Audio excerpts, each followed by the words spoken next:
it's called a Caudal Regression Syndrome. That's a very rare disease. Me personally, I've only ever met one person in my entire life with the same condition, which is crazy because like a lot of different disabilities, you can find a lot of people with those disabilities, not mine.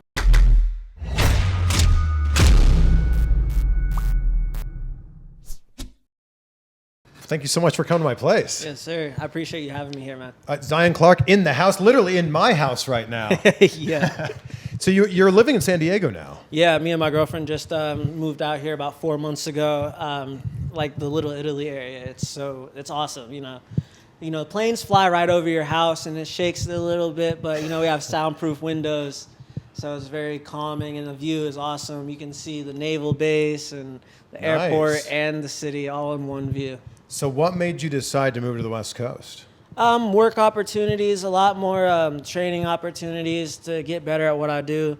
I had made a name for myself in the wrestling world and the track and field world, and now I got these opportunities to work with great people like Anderson Silva, Tyron Woodley, Chuck Liddell, AJ McKee, Joey Davis. These guys are some of the biggest hitters in the world. Yeah. And they're like my brothers, Yeah.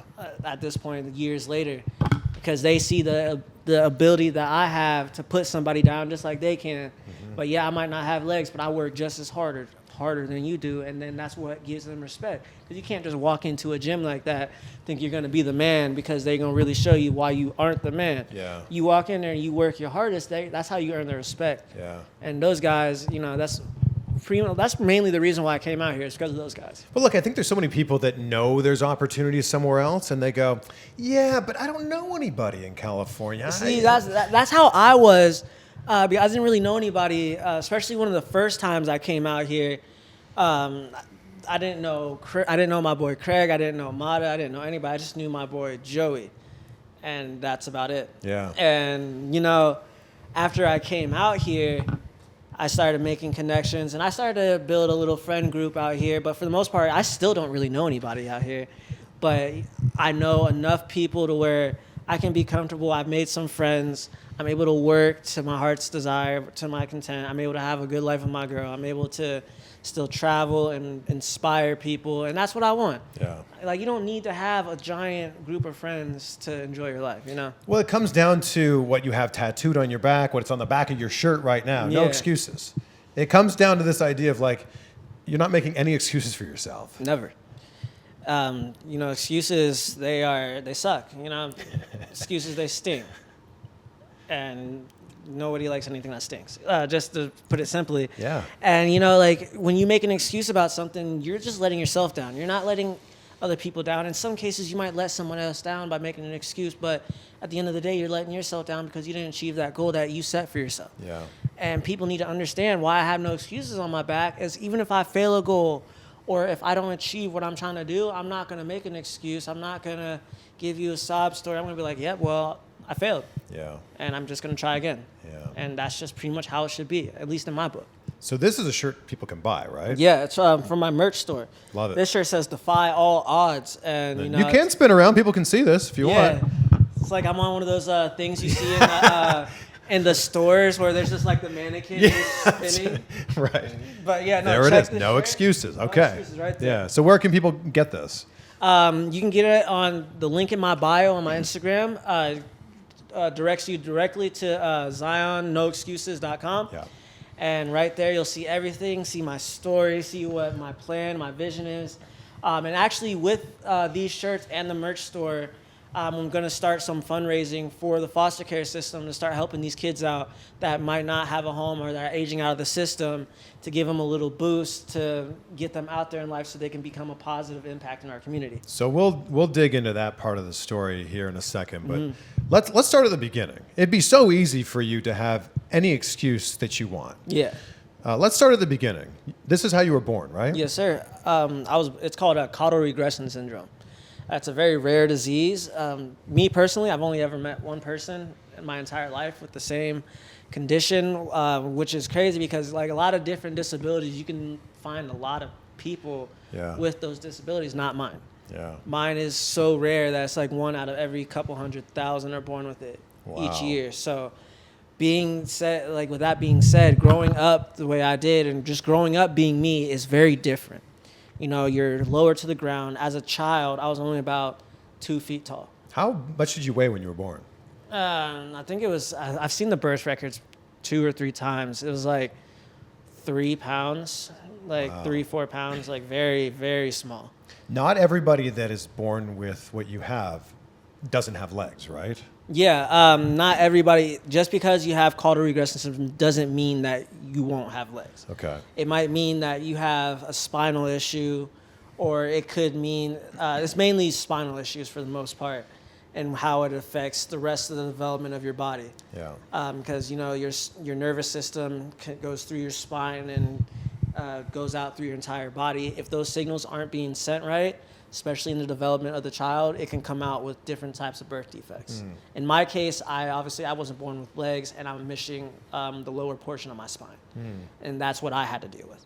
I met a lady in Phoenix, Arizona, my very first professional track meet, and she had the same condition, and she was actually missing the same part on her spine that I was on mine, plus another about 3-4 inches Wow. of her spine. Same thing. She didn't have legs, but she had a harder time moving around just because the condition was a lot more severe than it was for me. Wow. So you were right into foster care as an infant. Yeah, my birth mother, she was a drug addict, in and out of jail constantly. When I was born, I had pretty much every party drug in my system that you could think of. Wow. And most kids, they don't survive after that first day, especially if a mother is marinating their unborn child in such drugs. Wow. So have you ever met your birth mother, birth Yeah, father? I did. I actually don't know who my father is, but my birth mother, it was so in high school, I had trained for like about 2 months for my first season of track and field, and came out with 2 state titles and being a 4-time placer, right? And I remember there was like, I was the 3rd person in my school's history to become a 2-time champion, right? Yeah. So like there's like billboards and stuff go like all around the city, newspapers, magazines, because like I'm up there with the guys that made history now, you know? Yeah. And I'm on the bus, and we pass, like I'm on the public transit bus. I had asked my mom, like, Mom, you take me to the mall to hang out with my friends? She said, no, take the bus. So I was like, all right, I guess I'll take the bus. So I'm on the public transit bus, and this lady gets on the bus, and she walks in with one leg, and she sits down right next to me. And I'm thinking nothing of it. I'm just minding my own business, just sitting on my phone, like, probably about to go get kicked out of the mall with my friends. You know, like I was really about to, like, we were about to go have some fun. Yeah. And she looked at me and she said, Zion. And I looked at her, I said, how do you know my name? And then she said my full name that I was given at birth from her, that only at that point in time, only people that knew that was my adoptive mom, me, and my caseworker. Wow. And that was it. Yeah. So when she had said that, I literally was like, who are you? Yeah. Like, how do you know this? Like, nobody just knows that type of information about me unless I tell them. Right. And at that point, I ain't told nobody. So she was like, my name's Melanie. And I knew who my birth mother's name was. So I said, Melanie Daniels. She said, yeah, I'm your mother. And I literally was just completely in just absolute shock for a second. Sure. Because at that time, I was 18. So just graduated high school, just won state championships, just won a national championship, junior national championship. Man, it was like, I didn't know what to say. And she was like, I've been looking for you, like all this blah, blah, blah. Like, I've missed you. Our whole family been talking about you. I said, I bet they have. I've been on ESPN. Yeah. I've been on national television, beating people up on the mat and winning track meets. Like, of course, they've seen me because I've been on legit TV. Yeah. And You're becoming a star. And like when she said that she'd been looking for me for years and all this other crap, it really rubbed me the wrong way. You're like, I'm not that hard to find. No, Yeah. no, like I stick out like a sore thumb. I'm the only person like me in the entire city. Yeah. You know what I mean? Like Yeah. I'm literally the only person with no legs in the whole city of Massillon and Canton, Ohio. Yeah. And you know, I told her, I was like, how have you been looking for me when you could have just gone to the agency, asked to see how I'm doing, asked to even set up a visit with my foster mom, and my adoptive mom and me. Like, I would have been down for something like that if she would have done it the right way, not randomly meet me on the bus and then lying to me saying that she'd been looking for me. Because if you really were looking for your child, you would have shown the effort and you would have went to the agency. You would have contacted my mom. You would have contacted my family and let them know that this is what you want to do. But, you know, I just ended up getting off the bus about 5 miles early than I had to, and I just pushed my wheelchair that 5 miles to the mall. Because you were so angry. Not even angry. I didn't know what to think. It was like just pure shock. Yeah. It was like there was anger. There was like I was angry. I was surprised. I was sad. I was hurt. There was not any sense of like happiness at all, but everything else I felt, because she practically put me through hell growing, like not taking care of herself, being in and out of jail, being in jail, after going, like she literally was in jail, had me, went back to jail. And it just like, you didn't put that effort to turn your life around for your kids. And I'm not her only kid. There's like 5 of us. There possibly might be even 2 more that I don't know about, that I'm just now finding out about, like just a couple weeks ago. So you're feeling like abandonment. You're feeling it's not unwanted. Even abandonment. At that unwanted point, growing up? I definitely felt unwanted growing up, because a lot of the families I were with, I don't think they knew how to raise me, or they didn't know how to care for me, in a sense that I was different. And this is in foster care you're talking about. Like, for example, I had to wear these prosthetics, and they like look like regular legs. I had to sit in this brace, and I would get sent to school with it. For like the earlier stages of my life wearing the prosthetics, earlier in my life, the prosthetics were to help me straighten my spine out, because when I was about 2 or 3, I had back surgery to keep my spine like intact. And so I understood that early on as a kid. Like, if I'm going to walk on my hands and do all these things that other kids do, I have to be in this brace. Sure. So that understandable. But once I got to like middle school, so now I'm like 12, 13, 14, I started realizing that, like, okay, I'm moving around just fine. I'm wrestling just fine. I'm playing on the playground just fine. Why do I have to wear them at school and at home? I'm wearing them for 18 out of 24 hours out of the day. You know what I mean? Like, and it got to the point where it was like a punishment. And so I'm just like, okay, I don't need to do this anymore. I don't need this. I'm my own man. I'm my own person. Just because I don't look like you doesn't mean I don't have to look like me. You know, and that's one of the things I dealt with growing up. And it would get so bad to where, like, say that something broke on the prosthetics. The nurse at the school would call home, and then I would get either smacked, spanked, punched, put in the corner, locked outside, locked in my room, no dinner, no lunch money at school, just because of one little incident, just over-the-top punishment for something that could happen to anybody. Yeah. And that's the type of crap I had to deal with, man, because me, if I was a parent and I had a kid like me and they had to wear these prosthetics, and after the actual issue of their actual body being repaired from wearing them, after that was solved, I would make sure they had the choice whether to wear them. I wouldn't force them. I wouldn't force my kid to wear them just to look like everybody else. That's what families would do. They'd be like, you need to look like everybody else. You have to look like everybody else. I didn't want to look like everybody else. And just because I was defiant on the point of not wanting to look like everybody else and just look like me, I would get in trouble. Wow. Yeah, it's crazy, right? Well, so when did you get comfortable with being you? I've always been comfortable with being me. It's just the other foster families I would go through. And don't get me wrong, I did have a couple good foster homes. Most of them were bad, but some were good. But a lot of the homes, it was just their way of being cruel. Wow. Because they didn't care for a kid like me. You get a kid like me, you're getting a lot of money from the agency every month just to take care of me. None of that money growing up got put into me. like at this point now, from birth up until I was 17 years old, I hardly saw a dime of that money, whether it was food or clothes. Wow. And that's not how you're supposed to raise a kid.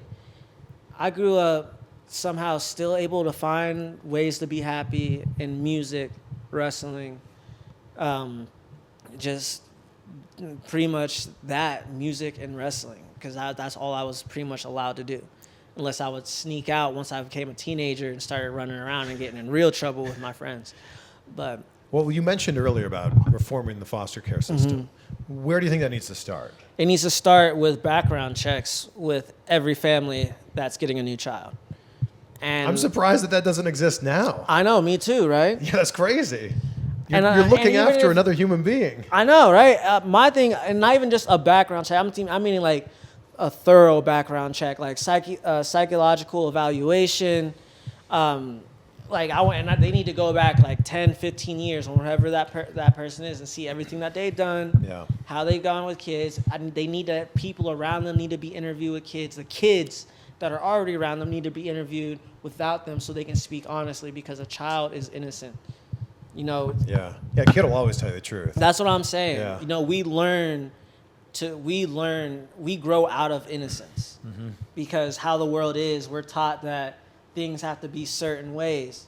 But as a kid, you think freely, you speak freely. Yeah. So that's why I'm saying they need to interview these kids, see how they feel, and that needs to happen like every other week for about 6 months before they start leaving the kids with these families for longer periods of time. Yeah. Because my thing is, I would get dropped off with a family, and then 3 weeks later, they do a checkup. Oh, wow. Yeah. And at that point, I could have been in 3-4 fights. Sure. And I have to sit there at the table and lie to the caseworker. Yeah. Because if I don't lie, I'm going to get in even more trouble. And maybe move to a new family? Yeah. Yeah. So how much of who you are today is because of the families that you lived with growing up? A lot, man. I'm that type of person where I can be your best friend or I can be your worst enemy. It's just how it is, man.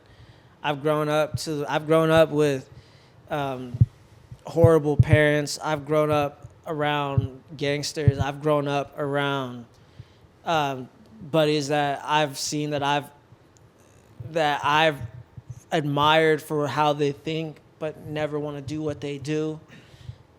Just the way all that has shaped me is like, think about it, for example, like, say like, for example, you just met me today, we're hitting it off, and, you know, you shake my hand, and then say that you do something, or like say you push me out this chair, and then my whole attitude and thing's gonna change. I'm probably gonna punch you straight in the mouth, just because I would deserve it too. That's how I grew up. You grew up fighting to survive. Yeah. You don't, like, a lot of people don't know what it's like to be asleep and you wake up to someone punching you in your face. Wow. And like in a deep sleep. Yeah. And then you go to school and you have to tell them, "Oh, I just fell off the bed. Wow. I just fell off the counter." Like, because you don't want them to know that you got beat up in your sleep. Yeah. Everybody should know, though, that your story does have a happy ending. Yeah, it has. Your foster care story has a happy ending. It has such a happy ending for such a dark beginning. I feel like that's what lifts people up. That's what inspires them. Because, you know, a lot of people that have gone through similar things that I've gone through, they don't all have the same mindset. And some of them, and even today, daily, people that go through the things that I'm going through, they don't all make it out. Yeah. They don't all see the brighter sides of things and just put the past in the past. Some people hold on to that and it brings them down, and then that's how they end up back in jail, back in the streets. Or if they come right out of the system without having a family, that's how they end up homeless or in jail. You know, and it sucks so much that the world is like that. And, you know, me being who I am today, I feel like I'm strong the way I am. I can speak the way I do. I move like a boss because I watch people do it in front of me. Yeah. You know, whether they were moving for the right thing or the wrong thing, just watching how people move just to survive. Yeah. I'm a survivalist, man. I will survive. I will constantly survive. Yeah. And that's how it's got to be. A lot of people have things handed to them, especially in our country. Unless you're really born into a family that really is struggling, life isn't as hard as compared to the rest of the world. And people just don't get it, because just you can't put someone like me and someone that has had everything that they've ever wanted in the same room and expect us to be the best of friends, because we don't think the same. Yeah. Like, you might be like, I'm gonna go buy a new Maserati or something, and I'm gonna be like, cool, bro, let me go work for that. Let me go grind for that. Not, I'm gonna go just pull out this money my parents saved and go buy this. You know, like, when you have to put in real work and you have to go through real struggle, you have to go through real suffering, real loss, real sacrifice, it makes you a better person. Yeah. In the end, because, you know, most of the people that, like Steve Harvey, for example, one of the greatest comedians and show hosts ever. Yeah. What a boss. You know, from Ohio, just like me. Yep. You know, man was struggling. He had $30. I think he said like $30 in his pocket to get from Cleveland to Los Angeles to be on a show to start off his career. He got there and he struggled the whole way there. Man. But guess what? He went through struggle. He went from being homeless and just cracking jokes at clubs to try to just make it by every night, like real suffering, real struggle, to being one of the biggest comedians on the planet. Yeah. People like that I respect. Yeah. And not saying I don't respect people, because there are still good people. Like, you know, just because you didn't struggle doesn't mean you're not a good person. But I also, like, I come across people that didn't struggle that are good people, and people that didn't struggle that are bad people. Sure. Just like there are people that did struggle that are good people, and people that struggle that are bad people. It is what it is. It's just, there's a mixture of everything, but you pick and choose who you're around, because you are who you choose to hang around. Here's what I love about your story. It'd be so easy for somebody who has had the uphill battle that you've had to just want to fit in. You want to do the exact opposite of fitting in. I hate fitting. You want to stand out. Yeah, well, what's the point of fitting in? Life becomes boring. I guess, though, I mean, you know, devil's advocate here is going, I don't want people to ask me about, you know, my situation. And you want to talk about this. You want to share this for everybody. And it's not even that. You know, as a kid, I was very soft-spoken, given that with my situation, I was mainly quiet just out of fear that I would be in trouble every time I went home after school. Yeah. And going from that to not saying a word to speaking in front of hundreds to over 1,000 people at a time is like, all right, you can see the process of growth. Like, even just a couple years ago, like 6 years ago, I wasn't very talkative and I had real bad anger issues. What changed that? My mom, you know, she brought me in. So you got adopted. I got adopted at 17. Which is the happy ending to your foster care story. Yeah, I almost got adopted too late. Okay, you would age out at 18? I was like, literally, if I would have waited another 7 months, it would have been too late for me to be adopted. Wow. Yeah. So that changed your life. It completely changed it. And the crazy thing is, I had been adopted 2 times before. And both times, like, they said it's forever, like, it's forever family. This is like, I'm your mom, I'm your dad, blah, blah, blah, and then they still get rid of you anyway. No. Yeah, you know, it sucks. I remember one of my last families I left, they got rid of me on my adoption day. Like, the morning that I was supposed to get adopted, that's when they just decided, oh, never mind. So you're probably very skeptical. Yeah, very skeptical, and that's why I was very skeptical, quiet. Like, if you wanted to speak to me, you had to really let me know that you really mean me no harm. Yeah. Because either I was going to fight and bark back, or I was just going to sit there and just look at you. Yeah. And, you know, going from that type of mentality to now where I can speak fluently and eloquently, it's like, you know, I have very big faith. I'm a Christian, and I believe that God's had a plan for me this whole time, because my inability to speak growing up to now, you don't see things like that happening most of the time. You know, a lot of kids, they go through what I got into. They go through being beat and starved, and they turn into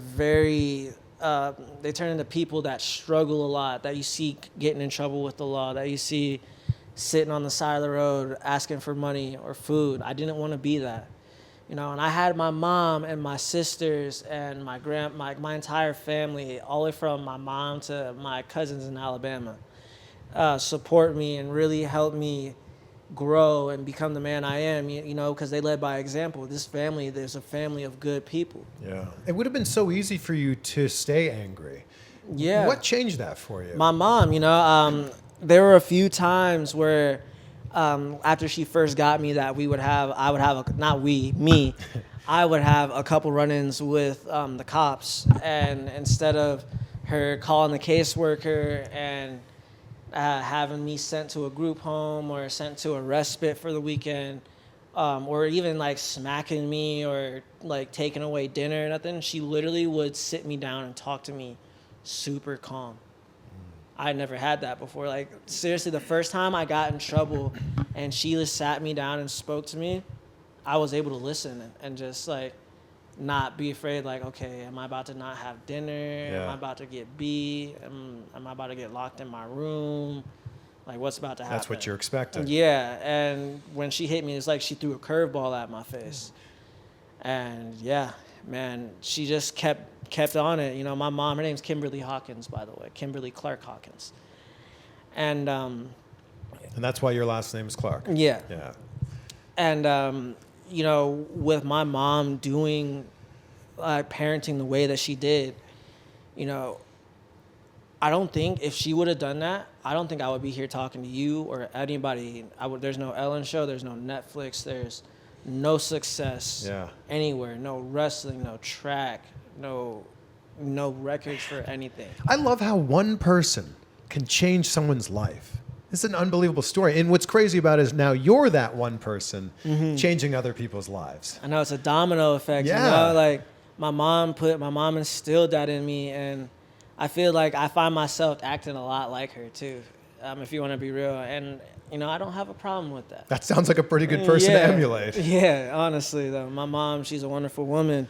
And, she watches everything that I put out, anything that goes up. So, hi, Mom. Hi, Mom. I love you.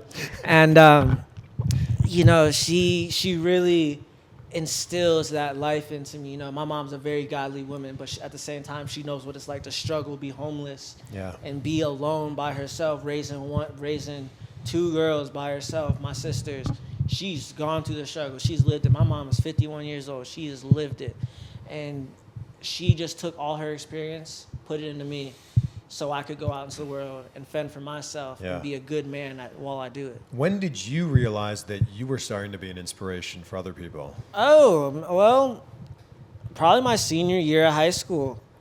That's when things were really starting to click for wrestling for you? Senior year, everything clicked. Like family life, home life, grades, wrestling, track.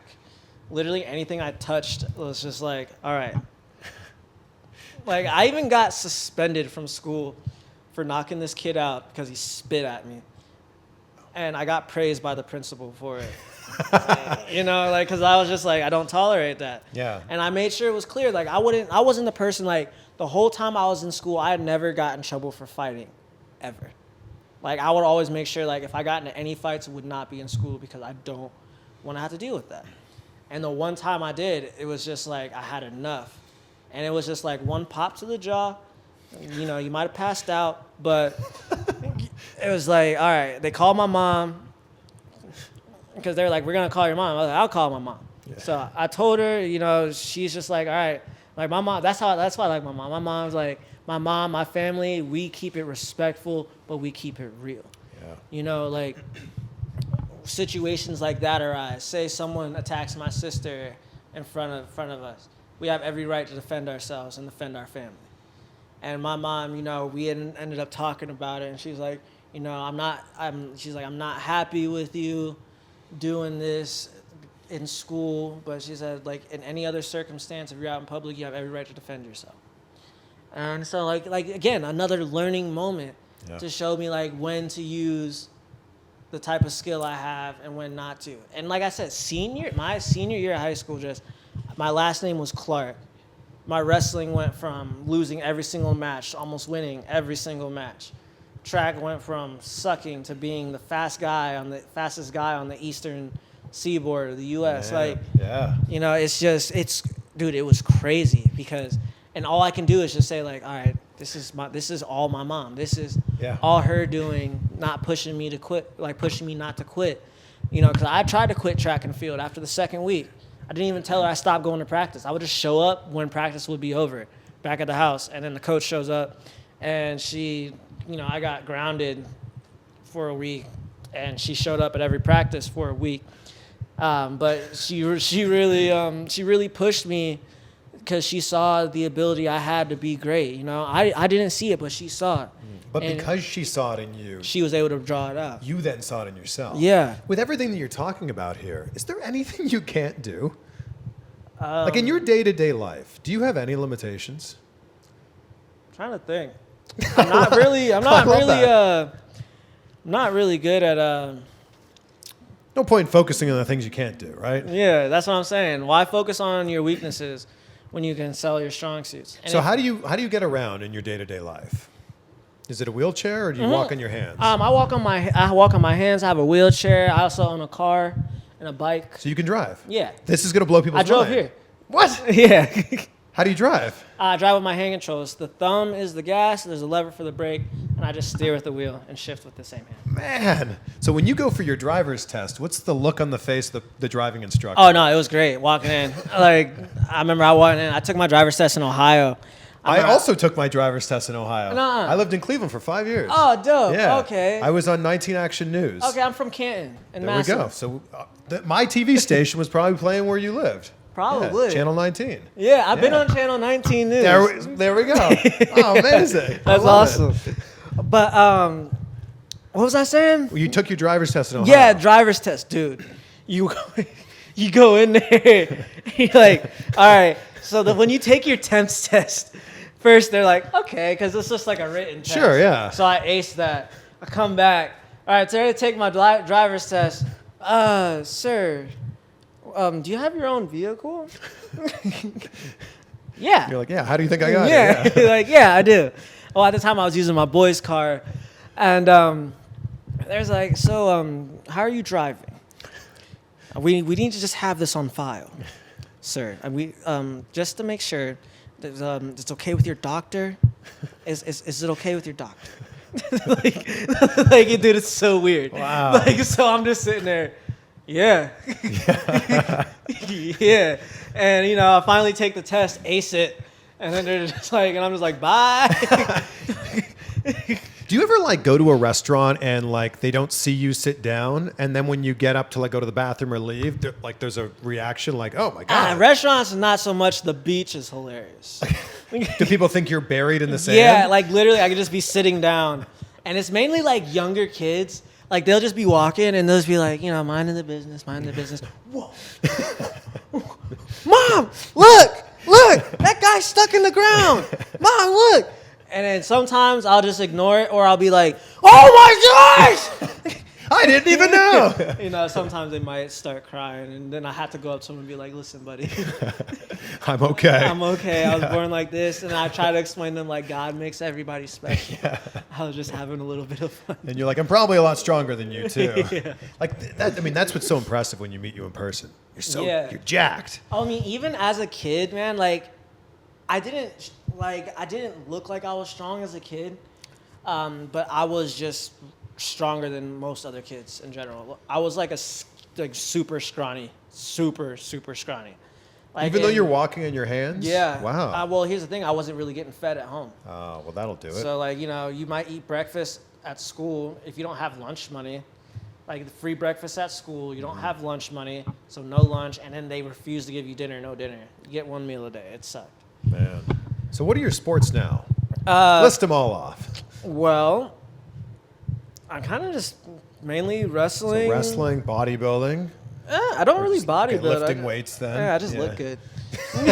They're just pretty muscles. Yeah.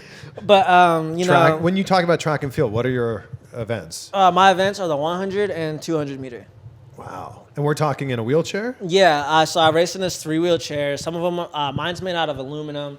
I'm trying to get an upgrade for these carbon fiber wheels, which will drop the weight on them even more. It'll be faster. Yeah. I can max out at about 20 miles an hour.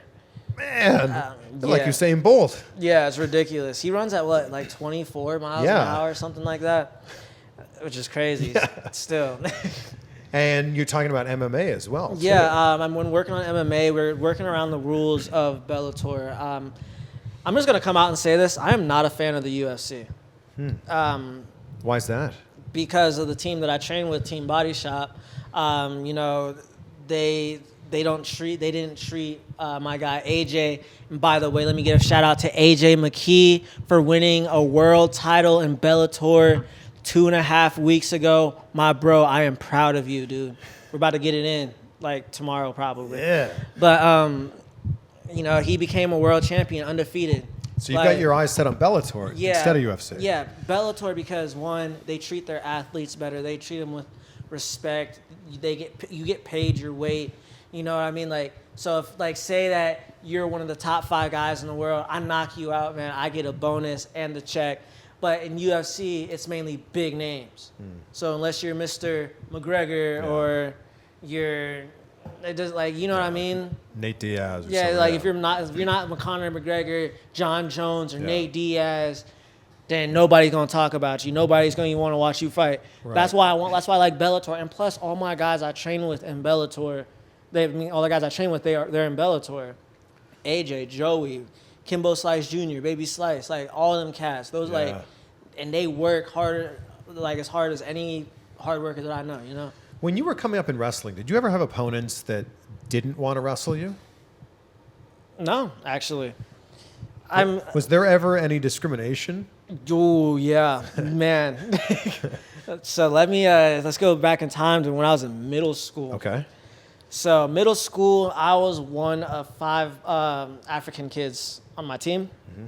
And we went down. So you ever heard, you know where Louisville, Ohio is?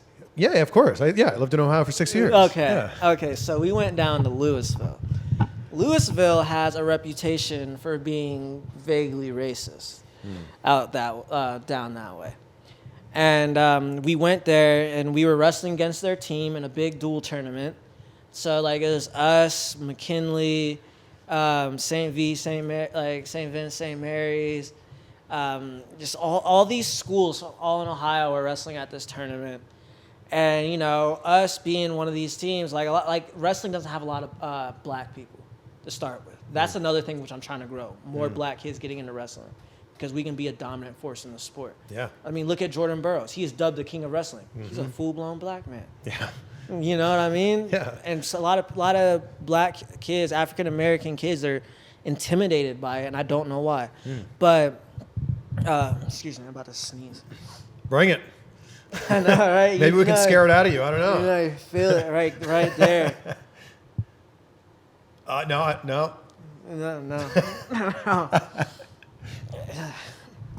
So you feel like there was double discrimination? Yeah, no, dude. So we're at this school, and, you know, I'm eating a banana. My boy Jake is eating some of his fruit. Our whole squad is just, like, sitting there chilling, we're having fun. We're waiting on our turn to wrestle.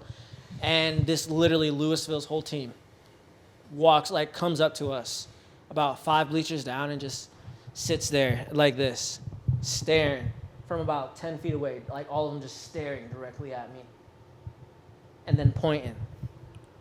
Wow. Like the whole team. Now, is this because you're black or because you didn't have legs? I would assume to imagine it was both because my dude Javion, he stood up, and then once he stood up, they started pointing at him too. So then I was like, all right, these guys ain't cool. Yeah. So then we ended up kicking the crap out of their team and brought home the dub. It felt really good. Yeah. You know, because we almost got into a big team fight as middle schoolers, man. Yeah. You know, my team, they were trying to protect me and our other colored African-American teammates, you know, because racism in this country is still a very real thing. And that's not even the only example. There's a kid, a ref got fired couple years ago because he cut off a kid's dreadlocks, like this black kid's dreadlocks in a match because he said it wasn't acceptable for wrestling. Wow. Yeah, it's like stuff like that, man. That's some of the other things I had to do with wrestling. But the reason I stayed was because of the teammates I had, the friends I made. Yeah. Because those people really pushed me hard. You know, I keep saying his name, Jake, but this dude, his name is Jake Donahue. He's one of my best friends. This dude, his dad, not even his dad, his uncle. So his dad has an identical twin brother who, but this is before I even met Jake, was my art teacher in 2nd grade and gave me the flyer to start wrestling. And then, years later, I transferred schools from North Canton to Massillon City Schools. I walk in, I thought it was the same guy. No, it was just identical twin brother coaching the wrestling team. Both wrestling coaches. It's not fun when they mess with you, man.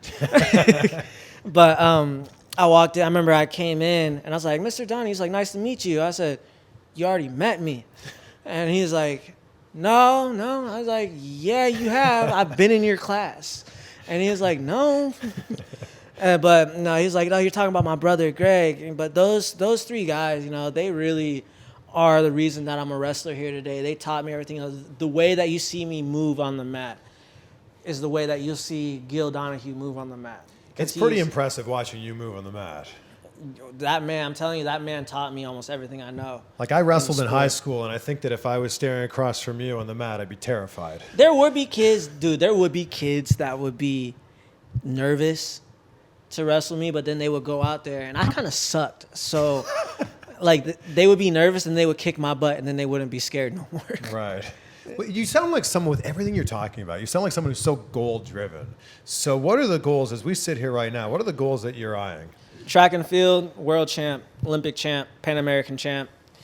Wrestling, world champ, Pan American champ, Olympic champ. We're talking 2024 here? 2024. What else? MMA. If we can figure out the way for me to get into Bellator to fight, just to get a couple fights to showcase my skills, yeah, world champ.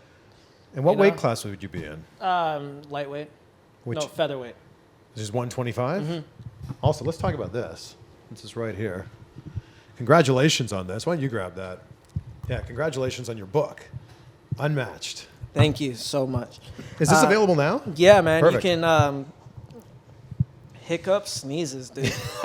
But neither of them would come out, though. I know. It's like I feel them come up, and then they stop right there in my throat, or stop right in the bridge of my nose. As soon as we stop recording, I'm going to unleash this. Everywhere. It's like my body's like, dude, don't mess this up. But this book, you're able to get it at Target, Amazon, Indigo, Barnes & Nobles, most bookstores. You can buy it right now. There's a link directly on my Instagram to my merch store. And to get the book, I switch the links pretty regularly. So the book is available. You can either go into stores and get it, or you can order it online. And we ship to the UK, Canada, and obviously the United States. So this is mainly for kids, right? Yes, this first book, open this up here. It was targeted for kids because part of my dream for the foster care system and just for kids in general is to make the world a lot more inclusive. So when I say make the world inclusive, man, kids see somebody like me and they point and they say, look, he has no legs, Mom. He has no legs. Well, where are your legs at? And as an adult, I understand that. I understand the pure curiosity flowing from the kids. I get that. So that's why I don't get upset. Yeah. But you got to think about it. If a kid does that to another kid, that might hurt that kid's feelings. What's your short answer when someone asks you that? God made me special. I love it. Every time I tell a kid. Yeah. And, these kids, I did this thing a while back called Shane's Play. And I honestly really want to work with them again. But they built this park that you could have, like, disabled kids could go in there with their electric wheelchairs or regular wheelchairs. And then also, like, the play sets were built for, like, disabled and non-disabled kids so they can interact. So it could be more inclusive, so those kids could include the kids that are struggling to move more. And, like, that's what I want kids to get from this book, too, that you can be different, but you can be a boss, and you can be successful and be great in your own right, no matter how different you are. Everybody is different. And that's the message I'm giving off. And obviously, I'm giving off the type of feeling that I have for the foster care system and what I want to do with it at the very end of my life. When my life's over, I want to know that there's change has been made, that something good is happening, that my time was actually worth it trying to help these kids. And you know, like I said, that keeps going back to the kids, man. This is a children's book. Like, full blown, this is a children's book. So I'm releasing 2 more books in the next 2 years. And this one, the reason why I released this book first, because kids always come first. They're our future. They're the ones that we are leaving the world here to. Yeah. So if you can affect them in a positive way, and you can get them to help each other out and include others and be kind and nice and respectful, you know, we can leave this planet knowing that we did a good job and left it in good hands. Do you want to be a foster father one day? I do. I want to, first off, I want to be a father to make up for the mistakes of my birth mother, for the fact that I want to have my own biological children and give them everything I never had. Mm-hmm. And on top of that, I want foster kids too. The same answer, to give them what I didn't have. You know, to show them the right way to live life. Do you feel like there's still uphill battles that you're fighting even now? Oh, every day, man. You know, I deal with ignorance. I deal with ignorant people. I deal with people trying to diminish my profile, my way that I've presented myself. You know, there's always something that's happened. That's what it is to be human. Yeah. You know, people are going to throw curveballs at you. People are going to be cruel and mean. You're going to get threats. You're going to get people saying they'll do this and that to you, and you just got to brush it off and keep it moving forward. Yeah, how do you deal with negativity? I laugh. Wow. I laugh at high moments of stress, by the way. Like, very high, like, the time that you probably, like, if you, like, something's going really bad, I'll probably, like, make a joke. Not to make you feel better, to make me feel better. Mm. It's like a coping mechanism. Because it's, like, it's either that or I'm going to really just, like, you're not going to want to see the other side. Yeah. So, like, that's how I do it. Or I just walk away because, you know, sometimes when people try to get a reaction out of you, and it's just sometimes best to walk away. I've had a couple instances, even in this last year, where people have gotten under my skin and I've kind of just lost it a little bit. And, like, in the long run, like, sometimes you think, like, it could be potentially, like, damaging to your image, but that's the learning process. You know, I've made mistakes down this road I've been taking. You know, being under the public eye ain't easy. You know, yeah. It's not easy. And the bigger you get, the bigger the magnascope gets, and the hotter the flame gets from the light that's coming from it. And it's only getting bigger for you. Yeah, and you know that's why I have people like my guy Craig, and my mom, and my sisters, and my grandpa, my girlfriend. You know, all of them really keep my head on straight. You know. Because I really do want to be successful. I want to have the millions, man. I want to have the millions. I want the jet. I want the boat. I want the diamonds. I want all that. But, you know, I also want to be a symbol for people. I want to be able to show people that you can get to where this is. That's why I want to get those things, and I want people to be inspired by what I'm doing. Because that's my dream. My dream is to be a champion of my sports and to make good money doing it. And just to be a good father, a good person all around.